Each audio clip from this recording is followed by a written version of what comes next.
Yeah, good. It was nice and clear. We had a good captain's run, clear messages, and there was a good energy around the place. What's special about Keelan Doris?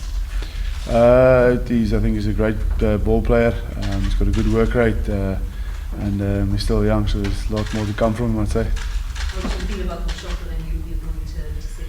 No, it's a place that I'm familiar with in this squad. It's not really a big switch for me. It's just really a number change, and I think my job there is to just make sure I get into space a little bit and work with the boys around me and give them an easier job. What advice, CJ, have you been able to give him? I actually met his dad in Sprout 7 months ago, and he told me his son's coming through, and we were joking. I was joking about it. He's going to take my spot, so I said to him then, just make sure what he does, he enjoys it, and he trains harder than anyone else. And again, if I talked to him before the game, just go out there and do what got him here and enjoy it, because it's Six Nations and it's special. How much of a sense is there that there's a new page after Japan and with Andy taking over, that this is a fresh start? Yeah, I think we got Andy and a few new coaches and a few new players as well. So there is a bit of a change up, but I think we as a team know that we need to move on from that and step up from the World Cup and make sure we just go out there and enjoy ourselves and embrace the challenge and just play the way we can and the way we know. In terms of what we can expect different to what we saw on the Joe, what do you think that will be?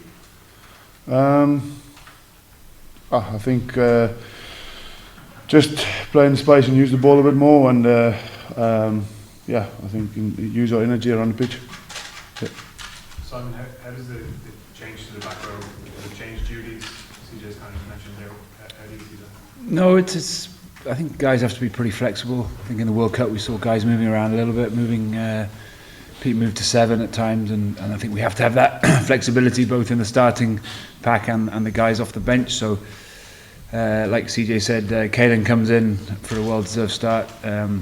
We've reshuffled a little bit, but we have the added advantage of having the experience of Pete on the bench as well to cover across the back row. So, I think every team has to be adaptable, in particular in the back row, where guys are playing sometimes in a position they're unfamiliar with, but it doesn't change things too much. There's obviously a player down in the line out on both sides of the ball. How do you compensate for that or adjust for that? Yeah, like you say, Pete has world-class ability in the air, and there's not many better, but we have to be able to, again, just adapt with what the guys we're using.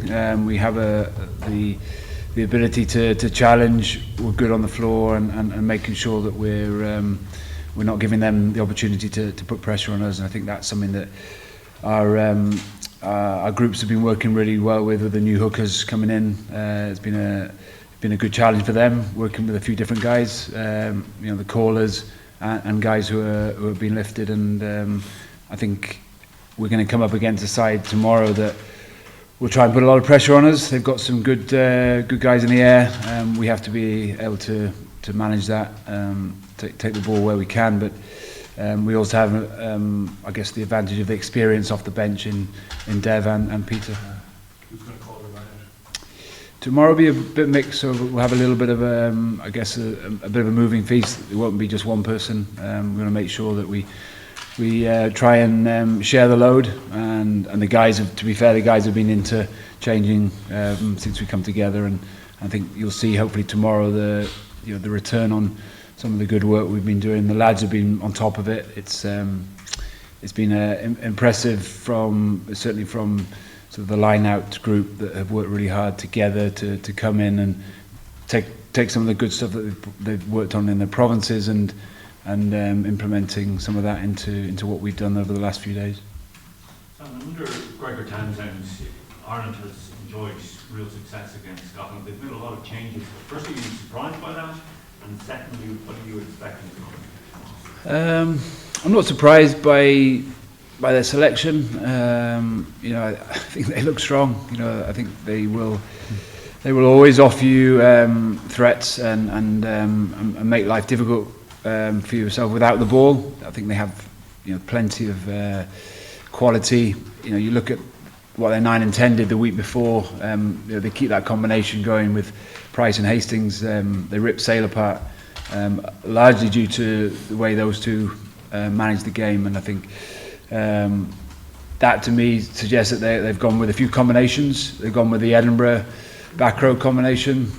Again, you know, they'll be used to each other a little bit more and offer them a little bit of continuity. So I'm not surprised by their selection. You know, I think it's a good team.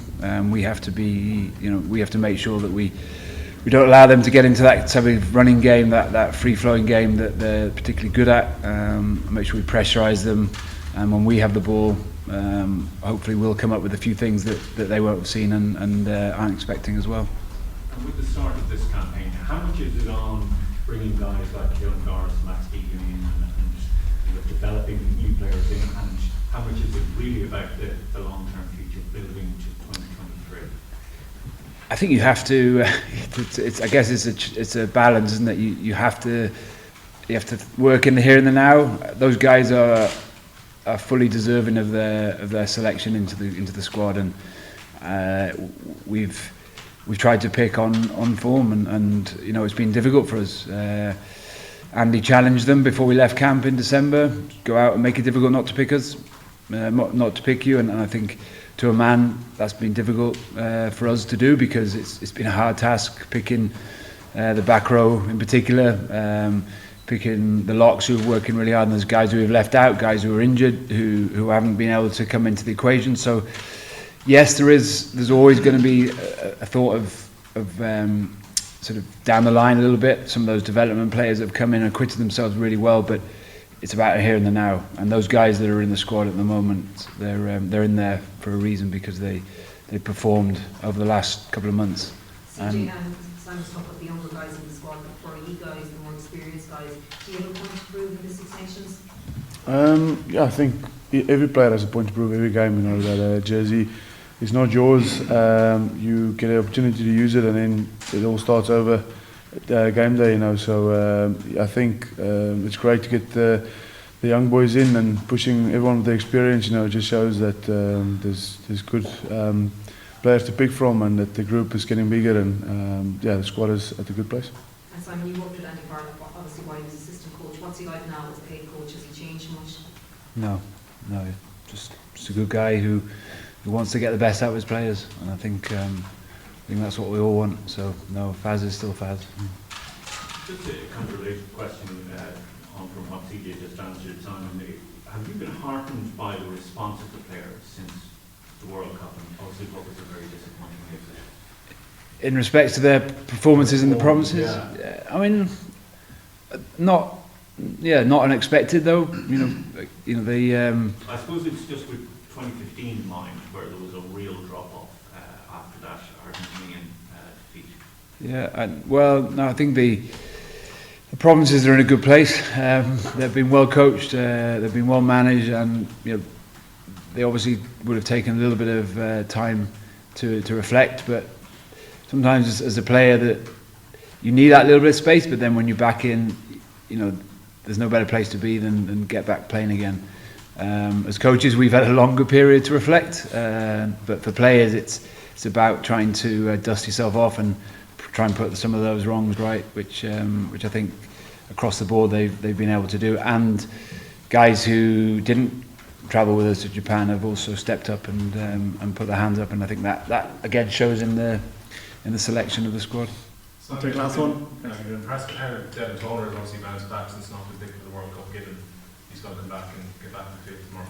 Yeah, Dev has a lot of experience. He's got a laid-back character, but he actually has a great hunger, I think, to perform and to perform in a green jersey. He showed himself up really well in the Leinster run, certainly in the period that we were away, and then on the return of the players in their European Cup run. You know, he's in a great environment there, but he's in a really good place as well. He knows his strengths, and I think that across the board he offers the younger guys maybe a little bit of experience and a little bit of a calm head, but he's as hungry as ever to go out and perform and you know, maybe not necessarily put some of those things right, but certainly he feels that he's got a lot more to offer to this jersey, and that's why we've selected him.